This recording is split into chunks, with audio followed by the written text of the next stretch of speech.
Imagine having a father who travels the world, tracks dangerous reptiles, and takes you along for the ride. Yeah! Well, that's what I've got with my dad, Lee Grismer. Yeah!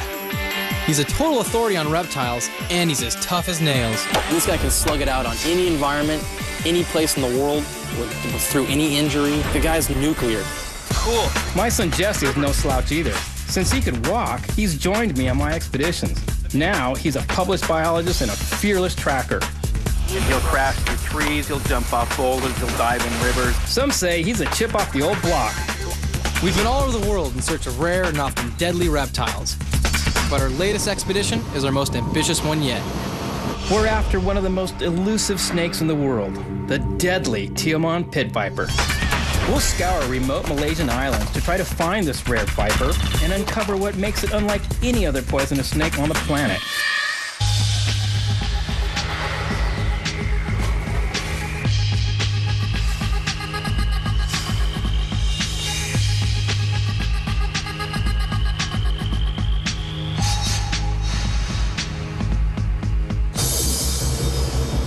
I'm Dr. Lee Grismer, professor of biology at La Sierra University in California. Some say I'm one of the leading experts on reptiles, but I say I'm just a big kid who loves adventure and danger. Cool. I spent nearly 4 decades wrangling exotic creatures in some of the world's most rugged places. So far, I've discovered 20 brand new species. This is what makes biology rock, man. To do this work, you need as many sharp eyes and fast hands as you can get. Yeah! On this expedition, for the elusive Tioman pit viper, we've had only 4 days to search 3 different islands. So I brought along a few up-and-coming scientists. They're young, but eager to learn and willing to take risks. Don't get bit! That's sweet fun. There's Tim. Most people will never get that feeling of catching something that nobody's ever seen before. Tom. Being sort of the new guy in the team, you get the most harassment. Going down! Going in. JR. You don't get warts from these frogs. And then there's my son, Jesse. Tom, what are you back? Cement? He's always been my right-hand man. I was taught as a kid by my father, you know, reptiles, science. He didn't take me out to play ball when I was little. He took me out to play with snakes. By the time that he was 1.5, 2 years old, still in diapers, I felt it was time to break him into the field. From then on, he has been in the field with me everywhere I've gone. You gonna climb that? It's too wet. Oh man, you'll never do that. Working with my dad runs the gauntlet. He is a huge pain in the Would you stop throwing him thorns, but he is the best friend I could ever ask for. Dad, come look at this one. Right on, good job, Jesse. Jesse started speaking professionally at the age of 10, and by 11, he was a published biologist. He's still got a lot to learn, but Jesse's become one of the most fearless reptile wranglers I know. If we want something to get caught, we just point it out to Jesse. He'll climb up any tree or dive in any river or scramble to the top of any rock. Hey, I just see his tail. My skills in catching snakes have grown a little bit, and so I have a bit more confidence, but I'm still just as cautious as ever. The male is on the right side now. Got him now. 2 years ago, Jesse really made his mark in the reptile world here in Malaysia when he came across a totally unique snake. We coined it the Tioman pit viper, after the island it was found on. Together, a year later, we had a second sighting. Both specimens had a distinctive color pattern, green with blue accents, and were found at night, high up in the trees. We think this snake might be a brand new species of pit viper, but to confirm our suspicions, we need to know more about its behavior and to see it in action. Our goal is to track down a third specimen to prove once and for all that the Tioman pit viper is as unique as we think it is. It's biting the snake hook right now. To catch this rare snake and other reptiles, we don't need much. Dad works the old-fashioned way Way to go! and expects us to do the same. That means hands-on, literally. Yeah! We only use a couple of tools. A blowpipe to safely knock creatures from hard-to-reach places. All it takes is a carefully placed puff of air. Oh! And a long hook to help catch and wrangle venomous snakes. Yeah. If we're lucky, we'll put both these tools to use in wrangling our Tioman pit viper. So little is known about these snakes. How do they hunt their prey? Are they only found on the big island of Tioman, or do they live on tiny neighboring islands? How have they adapted to the environment here? And since only a few of these snakes have ever been spotted, are there still more to be found? Answers are as elusive as the snake itself. The only thing we know for sure is part of which includes some of the most notorious snakes from around the world.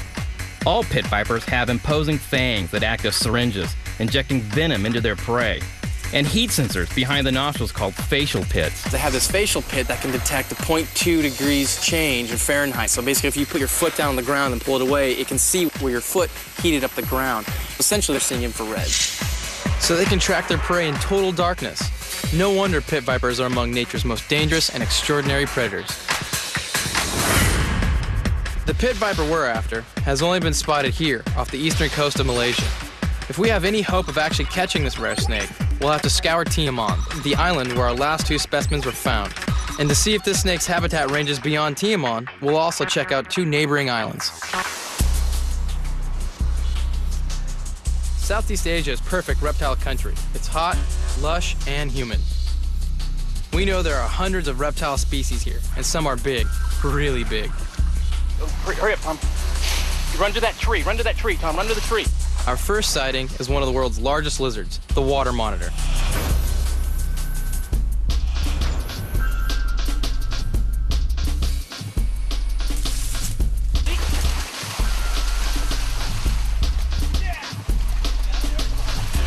Hang on, don't let go. Grab that. I'm gonna grab that leaf. I got jerk. Your move. Yeah! Damn! Hang on! Get your hand away. Bring that. Don't get bit! He's one big twitching muscle with sharp claws and an angry bite. All right, Jesse, good job. Hold up. Get the claws. Hang on. Yeah. Did you see him turn around, dude? He was gonna take you out. It's not our pit viper, but the monitor lizard has more in common with snakes than you might think. Here's the forked tongue, just like a snake. This particular species of lizard are more closely related to snakes than they are to other lizards. So if you're gonna understand snakes, you gotta understand where they came from. Snakes are nothing more than a legless group of lizards. This thing probably weighs 80 pounds. Easy. In the reptile world, the water monitor is second in size only to its close relative, the Komodo dragon. And in some ways, it's just as dangerous. Then you gotta be really careful about these guys. This saliva right here in that mouth. These things spend a lot of time eating decaying animals, and as a result, they carry a lot of bacteria. Basically, that stuff that gets in you and messes you up. Some people actually died from monitor lizard bites simply because of the infections that they get. Just get an estimate of a length. Lay down. Tim makes a pretty good yardstick. I'm 5'9", 5'10". Okay, this is easily 7 feet plus. Let's let him go. Okay, ready? 1, 2, 3. Oh my God. What a beast. Now that we're good and warmed up, let's see what other cold-blooded creatures we can get our hands on. We've got permission to visit 3 pristine islands for 4 days only. So we'll have to move fast to cover all that ground and to give ourselves any hope of confirming that the Tioman pit viper is indeed a distinct new species. Some of these islands may look like barren piles of rock, but they're actually brimming with life and could be potential pit viper territory. This is where you're going to see evolution go crazy, especially on small islands where the environment is harsh and the selection pressures are greater. It's a great place to see evolution working at hand and to find new discoveries.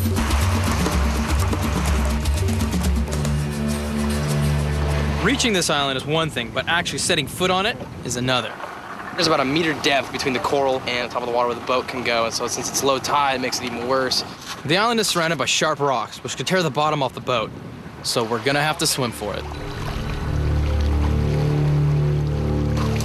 Things don't get much better once we hit land. This is still a slippery business. One wrong step could be fatal. That would hurt. When the winds are coming off these seas and it hits the side of that ridge, you get a gust and it'll catch it and it'll push you off the side of that and you can fall into the water. Well, you wouldn't fall and hit the water, you hit the rocks down below this time. That would sort of really mess things up.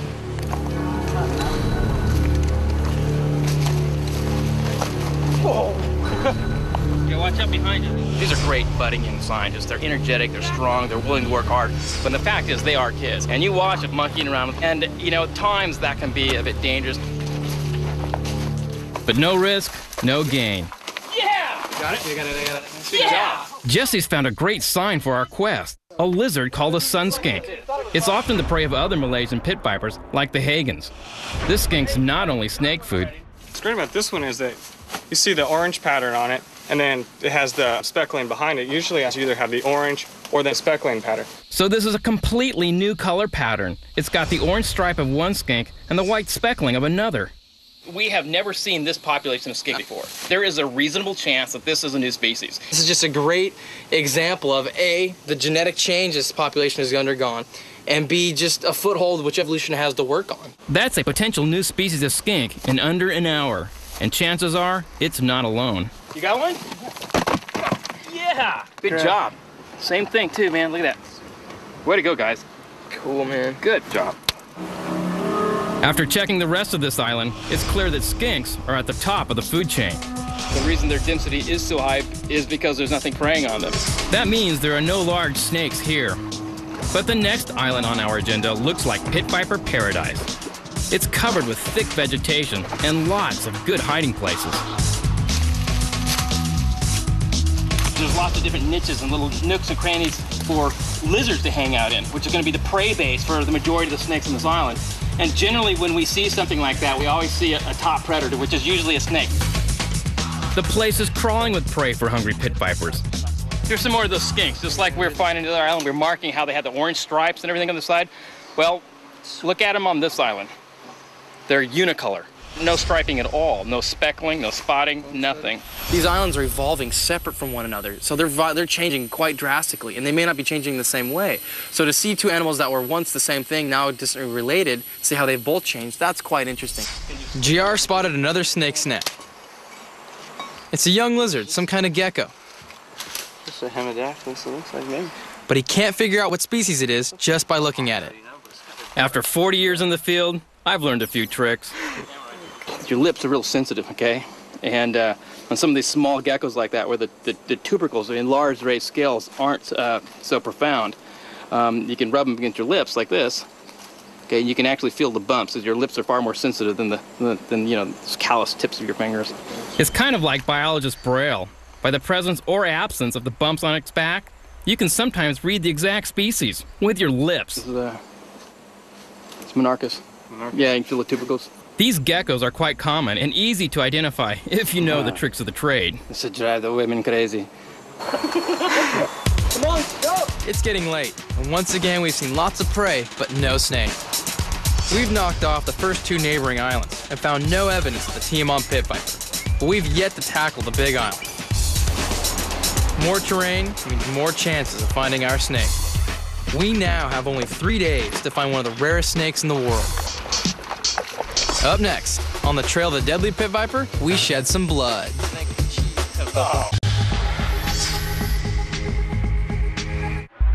Our search for the elusive pit viper takes us to Tiamon, the largest island off the east coast of peninsular Malaysia. Here's where we found our last two specimens, one at the base of Tiamon's tallest mountain, Mount Kajong, the other nearly at the top. So we'll have to look high and low. We have 3 days to summit and search the 3,400-foot mountain. It's got everything from lush lowland to cool cloud forest. Plenty of habitats for us to find that pit viper. The main thing we want to get is that pit viper. That has been sort of a bane of our existence for the last few years. We've worked so hard to try and find this thing, and we know they're up there. Our trek is nearly straight up from sea level. Adds scorching heat, extreme humidity, and 40-pound packs, and we've got our work cut out for us. But that's a walk in the park compared to handling poisonous reptiles. If I get bit here on this island, I'm minimum 12 hours from competent, you know, medical attention. And for snakes as rare as the Tiamon pit viper, there is no anti-venom. Getting bit out here could mean getting carried out in a body bag. We've got a 5-hour trek through some pretty hostile terrain. I just pulled a leech off my leg right here, which isn't a good sign. Usually this low in elevation you don't get leeched. The fact that we're picking up leeches down here, It's like we entered a whole new level of rainforest. yeah, it's just a mess. We're gonna have to deal with that. The more challenging, the better it is. You know what I mean? The more leeches, great. You know, the more mosquitoes, it's just another factor to work with. That way, when you get back down off the mountain, you know how far you can push yourself. Look at Tim's ankle. One of the things you have to do if you're going to work in Southeast Asia is you have to donate blood. And these leeches are the blood collectors, and they are relentless. Tim is doing his best. He's giving willingly. It's tough. He's sacrificing. It's a tough job. As we're walking along the trail here, I can see these leeches standing up, bobbing their heads back and forth, trying to latch on. You want to walk on the trails when there's leeches. You want to be the first guy, because the first guy sort of wakes the leeches up. By the time the last guy comes by, that's the one they get onto. It's slow going, 4 miles in 5 hours. Sweet home. But we finally reach a level spot, the perfect place to set up camp. Time to check out the damage. Tim's ankle is cheese toast. Lots of leeches. I got more. That's oh. Only one of us got away unscathed. I put bug spray on. I don't put up with this crap. Is that shoe exact stuff? We've got an insane schedule for the next 3 days. Hike for hours, set up camp, Let's hope it holds. grab a quick nap, and then head up for the graveyard shift. You can't turn in when the sun goes down, because nighttime is the best time for hunting most reptiles. After hiding from the heat all day in rocky crevices and under stones, many species come out to dine in the dark. That's when you can catch an unsuspecting snake. In fact, both the Tiamon pit vipers we discovered were found after dark. There's always that extra added jazz put in your step when you start out at night, because you don't know what you're going to find. You don't know if you're going to come across a cobra, a pit viper, or whatnot. But, you know, for some of us, this is what we're bred to do. After 20 years of trekking through jungles, Dad and I have kind of developed a reptile radar. We seem to hone in on creatures that others might miss. What? Come here. Oh, no way. Look at that. Is that a hoser? Oh, cool. Everybody keep an eye on if that thing jumps. We need to shake that down. You gonna climb that? It's just too wet. Oh man, you'll never do that. This is where the kids got it on the old man. Jesse. And I'm not trying to sound macho or anything, but there really isn't anything out here I won't do. Right. Got an ID on it? See, it looks like Calcanota. No way. That high up? Yeah.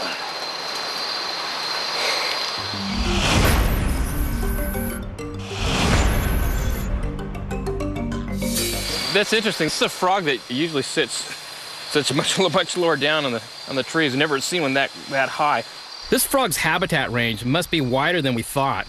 It's a lot higher up in the trees than we expected. Just a little piece, little part of the puzzle we can add. Hey, good job, you guys. At this height, it's in prime Tiamon pit viper territory.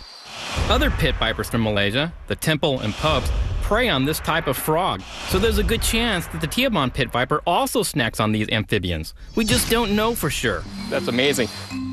We'll have to keep our flashlight beams aimed high. The forest is teeming with wildlife. Well, I mean, look how far the antennae go up. Hey, tree jump, grab it. Yeah. We quickly spot an angle-headed lizard, a slender-toed gecko, and one beast of a river toad. They have excellent climbers. What allows them to do this is, you can see here, they have these bulbous fingertips and these pads on the hand in here. Looks like Yoda.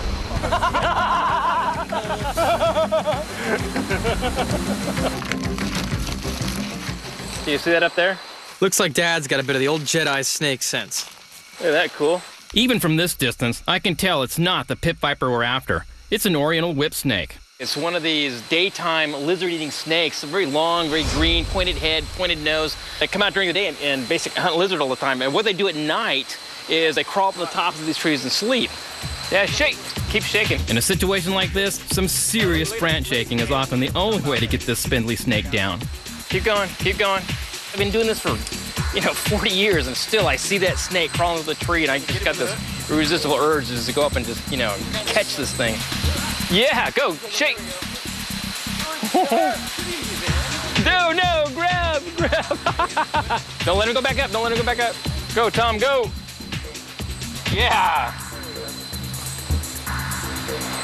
Cool. That's really nice.